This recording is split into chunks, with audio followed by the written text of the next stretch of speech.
Thank you, Mr. Chairman. Good afternoon to everyone. So my name is Nasra Azwan, research student from Imperial College London. So my title for today's presentation will be the low psychopathic behavior of service P92 steel material at elevated temperature.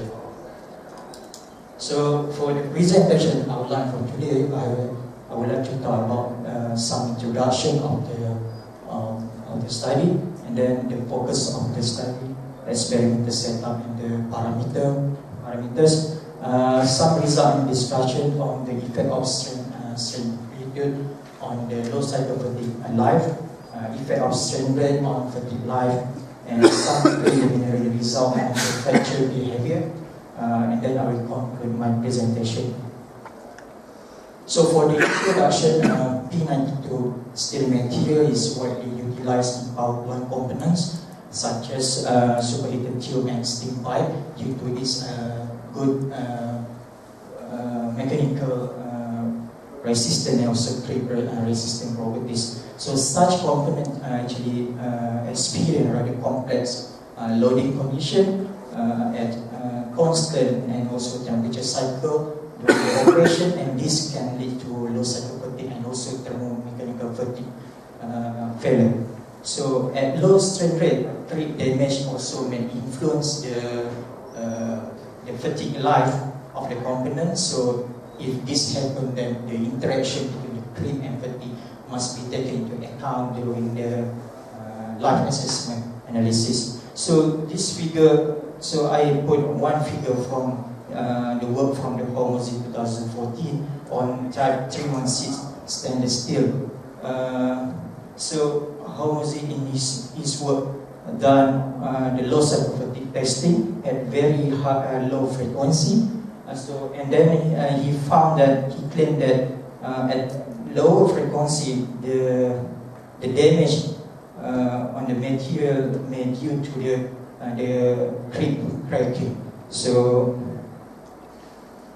and in the literature we can find a lot of work done, investigate on the influence of the strain amplitude on the low psychopathic life. But however, very limited data has been reported in literature on the effect of strain rate on low psychopathic behavior. So in this work, I try to emphasize more on the strain rate, influence of strain rate on low psychopathic. So the focus of this study is to investigate the low psychopathic behavior of ex-service P92 steel at temperature of 600 degrees C. And then I try to study also the effect of strain amplitude and strain rate on low psychopathic life. Okay. And then the second focus of the study is to study the fracture surface of fatigue specimen to see any potential damage mechanism under different low psychopathic condition. So this is the experimental setup and also the parameters used for the testing. So the experiment has been set up according to the ASTM E606 using the Instron 700 machine at the temperature of 600 degrees C. So the figures to show that the geometry used for the testing, and as you can see, 3 thermocouple was attached on the specimen to control the temperature, so that the temperature will not exceed plus minus 2 degrees C. And then this is the parameters used for the testing. Different strain amplitude 0.4% to 0.8, and also this strain rate 2.4 times minus 3 and 2.4 times 10 minus 5 per second. And this is the typical optical micrograph of ex-service P92 material. So for the result and the discussion, the figure show that this figure show the cracking behavior on the fatigue specimen after low psychopathic testing at different strain rate. So we can see from here at higher strain rate, a flat appearance of crack path is observed. whereas a winding crack path is as evidence at lower strain rate. So that give us some indicator on the different cracking behavior at different strain rate. And then I also plot the hysteresis loop at different strain rate. So we can see from here the strain rate insignificantly affect on the hysteresis loop as well as the inelastic strain energy, which is given by the area of the hysteresis loop. However, the strain amplitude give significant effect. It's most give significant effect on the hysteresis energy of the material.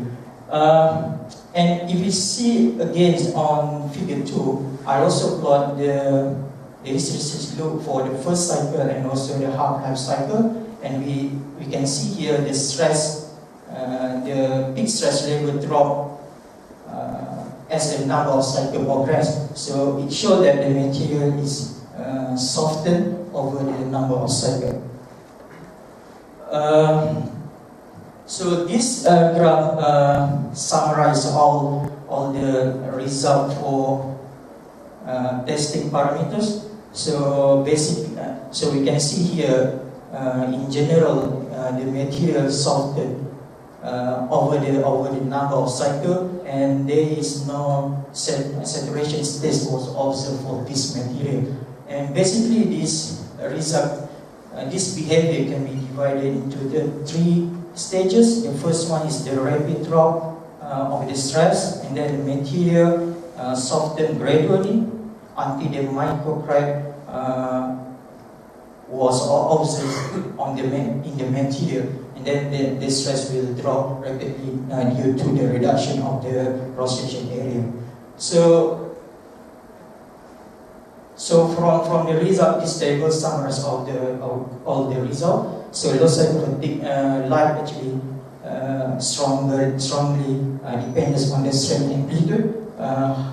As the number of cycles to failure decrease with lowering the strain rate.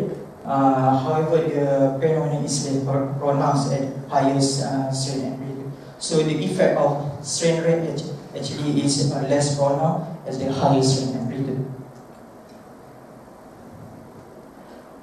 Instead of plotting the failure in terms of number of cycles, I also plot the graph in terms of time to failure versus the strain rate. So from this graph, we can see that these 2 parameters, the time to failure and strain rate, actually can be correlated by the power law relation. And this is the softening ratio versus the strain rate. So the softening ratio decrease, we increase the strain rate. And this is some preliminary result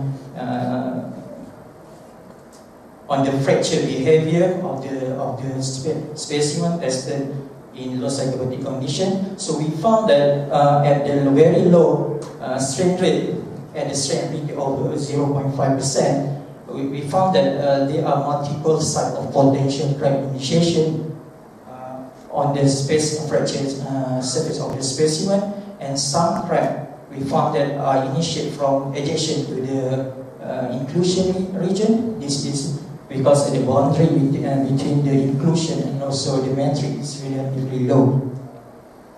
And when we see at the region of crack growth, when we see at the crack growth region, we found that few numbers of cavities on the fracture surface, and then also we cut in the longitudinal direction. We can see a lot of secondary crack with the branching initiate from the surface. All the secondary crack initiate from the surface and then propagate into the matrix. And this is the close up on the cavities for this region. And we found a similar patterns of the cracking behavior for slightly higher strain rate. So we found the crack also start to initiate at multiple sites of the specimen. And then we also found the cavities also in the secondary crack on the fracture surface of this specimen. And however, the numbers of cavities in secondary crack is less compared to the previous one. So that's the sum of the secondary crack. So for the conclusion, the material show continuous cyclic softening, and there was no saturated stage was observed for this material. The amount of softening is more significant at low strain rate. The low scientific life was significantly affected by both strain rate and also strain amplitude. As constant strain amplitude, the relationship between the time to failure and strain rate can be expressed mathematically by power law relation. The cracks are mainly propagated in transgranular manner. Number of cavities and secondary cracks are clearly found and more pronounced at lower strain rate. And we believe that we need further investigation to understand the cracking behavior for this material, because this is just the preliminary result of the cracking behavior study. Thank you very much.